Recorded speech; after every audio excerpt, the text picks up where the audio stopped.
I'm in my healing room and the door is locked, so the children are on half-term holiday. So there's going to be distractions and noise everywhere, but I wanted to have a quick chat about a few things. Hope you're all okay. The main thing I wanted to talk about is how I'm trying to stay calm at this time. And I'm going to try and refrain from discussing specific things because there's lots of layers to everything, and I have a lot of friends that I have different discussions in depth with on different layers. So I'll try not to mention anything specific.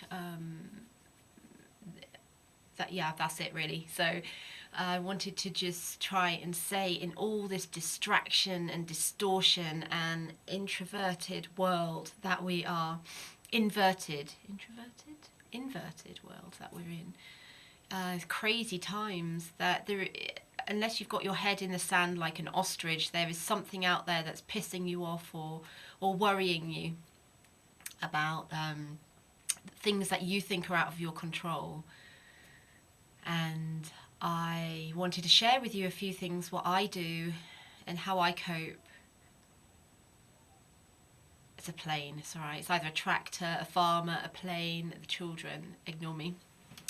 Well, not that, but anyway, so I always come back to my centre and try and keep calm, whatever the situation. If there's anything specifically that's worrying, then you really have to do the inner work and go into nature or do something quite drastic, like take something, some herbal teas or some aromatherapy oils, or chat to somebody. But in general, on a daily basis, we have to try and make keeping calm our superpower, which is really difficult. But if you do it bit by bit every day, it becomes really easy. It becomes your go-to and your normal. So I don't want to do. So my mind is all over the place. I'm very tired actually at the moment. I've had a weekend of this horrendous pain in my neck. I used to think they were hormone headaches or sleeping funny, and my muscles, ever since I was ill last year, all my muscles in my body are totally buggered basically, and the slightest bit of stress and anxiety or sleeping funny, it spreads. But for some reason these headaches, I had one all weekend and it just didn't shift, and it was horrible, and all my muscles went like this. And I know one of my close friends is experiencing the same as well. We don't know where it comes from really, because in general I'm fine. Tired, but we went to a couple of events over the weekend, so that's probably why I'm tired. I've probably done too much, to be honest. But anyway, so whatever. I mean, our lives are all like this. We're all over the place. We're being pulled from left, right, centre. Keeping calm. And there's a couple of things where do I get my inspiration and things from these days? I've been following Oracle Girl, Jacqueline, for, it was over about a year and a half ago I found her on the internet. And then it took me about another 6 months until I started to watch regular things of hers. And you pay by donation, and if you don't have any money, you pay nothing until you have some money. And that's what I've had to do. And it's really difficult to explain. It's a journey that you have to go in on your own and explore on your own. I'll be out in a minute. And so it's something that you have to really look on a website and go bit by bit, tread into it gently on your own. And if it resonates with you, it's amazing. And if it doesn't, then don't worry, there's something else. And there's so much disinformation and people that have been pulling the wool over our eyes for so long now, that you have to question absolutely everything. And believe me, I've tried in my head to try and pick fault with lots of different things of people that I'm following and things. I don't have any belief systems as such. I try to just go with love and that vibration and things like that. And I've tried to pick at things with Jacqueline, and there is just nothing negative. It doesn't make me feel negative in any way. I'm not worried about any of it. In fact, I follow the things that she makes you self-empowered, and think about it coming from you, from the center. This is all me. It's not her, even though she is the instigator in a way, or she's a co-worker in a way of giving us that signal. But it's amazing, and it always brings me back to center. It makes me realize how the world works, and it brings you to that place where you step back and look and observe at everything and not get completely caught up in it, basically. And she says she's not spiritual or religious. She swears, she's completely on our wavelength type thing. She doesn't think that. And this is another thing that reminds me of Yeshua, of Jesus. I'm not comparing the two at all, but this is another thing I'm getting my inspiration from recently. I feel really resonating with that vibration. And when he came here, he was a person like us, and he was teaching us that we could be like him, because he's done the work. He's done the generations of the legwork to be at that amazing state that he was in. But he was a person at the end of the day, and really relatable.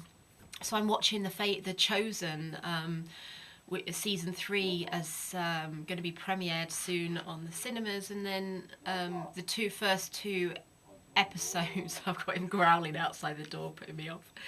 And that, it really gives me inspiration as well, because organised religion sort of has put me off for years about learning any of this stuff. And I've sort of come in a back door and found my way and found my feet.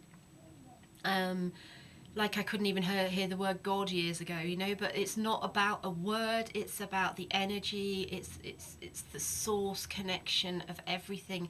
And when you align to that in yourself, and you find that connection without the words, you put up with the words later on when people are talking about it and things, because you know what it is and what it feels like, rather than what it's being described as. I hope that makes sense. But a spiritual journey, or a connected journey in general, is one that you have to feel, and it's a personal one that you go on a journey. You can't tell people. I could try and recommend and tell people what it feels like. There's just no words to express when you're connected to everything, and you're coming from a space from within, and the reality, or the simulations and the programs and the distortions of everything on the outside, you just don't connect to. It doesn't matter, because you're in that space of pure love, and on that vibration, that frequency. And you can, in that space, no matter what you've been through in your day or in your life, you can disconnect and feel really safe, and know where you're going mentally, physically, emotionally, spiritually. And that brings me back to that point every single time. And I hope people can find things like that. I follow Muji as well. I love Muji, he's lovely. I'm looking at a picture of him, he's got a hand on his heart there. But it's only a few things. I've dropped a lot over the years. And yes, I see things that are happening, and I see different layers to it and stuff, but always my advice is to take a step back, look at it from an objective point of view, and then sit with it for a while, see how it feels, use your discernment, which is what that is basically, and then come back at it looking from a different perspective, and try and stay calm on a daily basis, and be on the frequency of love.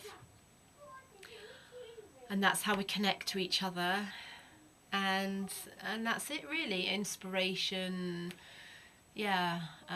Find your own sanctuary within yourself. And, the kids have been at school only. I used to homeschool, so since September, and this is the first time they've had a holiday as such. So, and I've got used to that space without them now. So it's going back to that space where I'm trying to do things while they're here is like retraining my brain again a bit. But it's wonderful. It's lovely to have them back there. They're sleeping in. They're getting lovely lions, which is what they miss when they're at school, but they're loving it at school. Anyway, this is about you as an individual, okay? Ask questions. Don't feed the fear. It sounds like I'm telling you what to do again, but I'm just giving you my experience and my advice of how I cope on a daily basis.